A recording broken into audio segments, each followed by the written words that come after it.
दोस्तों, एक ऐसी चोरी जो आज तक पकड़ा नहीं गया है। 1971 को पोर्टलैंड एक जगह से एक फ्लाइट जाता है सियाटल के लिए। कुल मिला के 36 पैसेंजर्स थे और 6 क्रू मेंबर्स थे पूरा प्लेन पर। इन 36 लोगों में एक बंदा था जो हाईजैक करने वाला था ये जो प्लेन को। उनके पास एक सूटकेस था और इन्होंने जानबूझ के उस प्लेन का लास्ट में सीट नंबर 18E पर बैठा था। जैसे ही प्लेन टेक ऑफ करता है तो सामने आता है एक एयर होस्टेस। उनको एक पेपर पकड़ा देते हैं। एयर होस्टेस का नाम था फ्लोरेंस शाफनर। जी हाँ, कुछ देर के बाद वो जो एयर होस्टेस ने नोट पढ़ा, उस पर था आई हैव बॉम्ब, मेरे पास बॉम्ब है सूटकेस पर। और उस पर आगे लिखा कि आप जो एयर होस्टेस है उनके बगल में जाके सिट करे बैठे। इतने पे एयर होस्टेस जाकर इनके बगल में बैठता है। बहुत ही सीक्रेट तरीके से कूपर ने जो एयर होस्टेस है उसको बॉम्ब दिखाता है सूटकेस खोलकर और डिमांड रखता है कि मुझे ये सब चाहिए। क्या क्या चाहिए था इनको?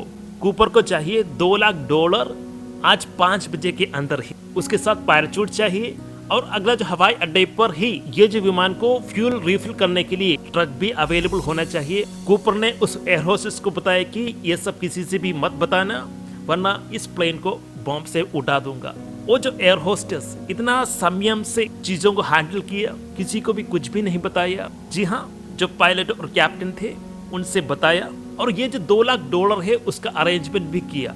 हर एक नोट $20 के थे। वो सब एक बैग में रखकर नेक्स्ट एयरपोर्ट सियाटल पर रेडी रखा। वहां पर एक रिफिलिंग के लिए एक ट्रक भी रेडी रखा। सियाटल पर उतरता है, लोगों को उतरने देता है, प्लेन रिफिल करता है। पैसे का जो बैग है वो डीबी कूपर को देता है और डीबी कूपर कहते हैं अब स्टार्ट करो टेक ऑफ। टेक ऑफ करने के बाद डीबी कूपर वो जो स्टाफ से कहता है कि आप सब जो पायलट का जो कैबिन है उसके अंदर चले जाइए। उस टाइम का जो पायलट के कैबिन पर होल्स नहीं होते थे ताकि उसके अंदर से बाहर देख सके। कुछ ही पल के अंदर जो एरोप्लेन है उसका जो वजन ऊपर नीचे होता है, फ्रंट उड़ जाता है। पायलट ने एफर्ट लेके ये जो प्लेन को मैनेज किया किसी न किसी तरह से। पायलट को पता चलता है कि जी हाँ, जो पीछे का जो प्लेन का पीछे पर सीढ़ी है वो खोल सकते हैं। पुराने जमाने पर इस तरह से था, आप पीछे का जो सेक्शन पर सीढ़ी खोल सकते थे। डीबी कूपर ने पैसा को लेकर वो जो सीढ़ी से कूदकर पैराशूट को यूज किया और गायब हो गया। आज तक डीबी कूपर को कोई भी ढूंढ नहीं पाया है। एफबीआई ने इन्वेस्टिगेशन स्टार्ट किया और जो कोई भी था उस जगह पर जहां पर डीबी कूपर बैठा था उसका डीएनए सैंपल हो, फॉरेंसिक हो, हर एक चीज का इन्वेस्टिगेशन शुरू किया, मगर आज तक इनका अता पता नहीं मिल पाया है। यहाँ पर डीबी कूपर ने एक टाई का यूज किया था। वो जो टाई को ट्रेस आउट किया गया, वो जो टाई पर कुछ खास तरह का मिनरल्स थे जो यूज किया जाता था जो एरोप्लेन बनाते हैं। वहाँ का जो गारमेंट सेक्शन है वहाँ का जो मिनरल्स ये जो टाई पर पाया गया। अंदाज लगाया गया कि ये प्लेन बनाने का जो सेक्शन का जो गारमेंट सेक्शन है वहीं पर काम करता होगा।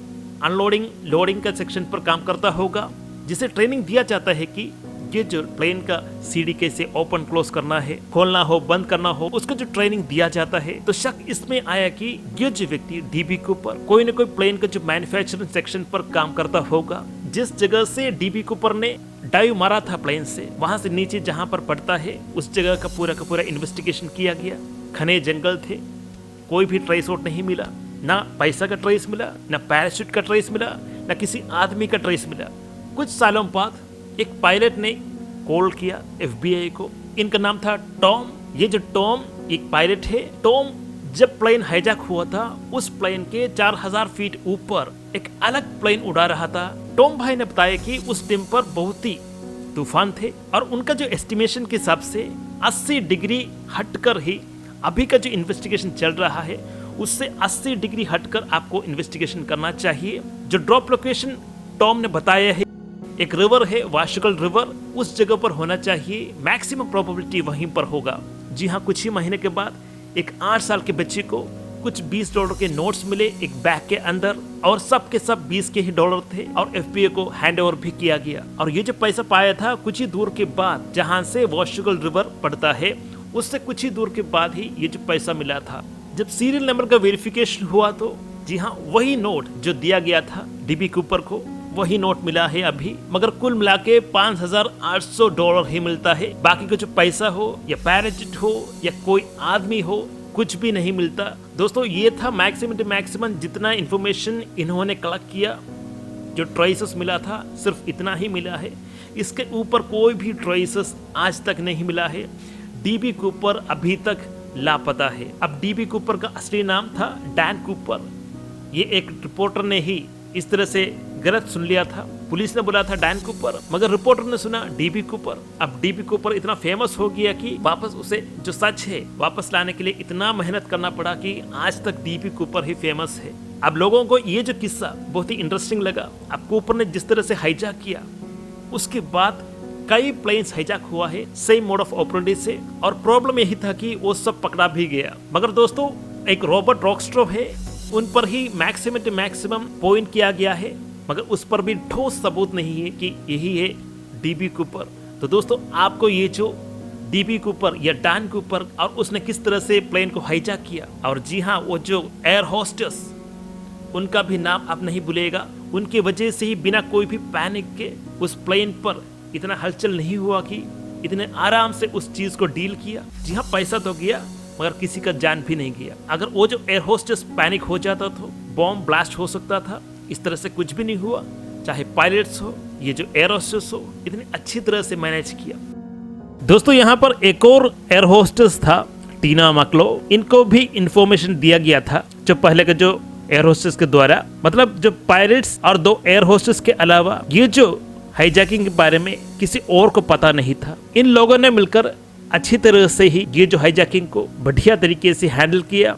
उस टाइम का जो एयरलाइन का जो प्रेसिडेंट था डोनाल्ड नैरोब, उसने ही जो पैसा देने का ऑर्डर दिया था। $20 का जो नोट्स थे वो हैंड ओवर करने के लिए डोनाल्ड नैरोब ऑर्डर दिया था।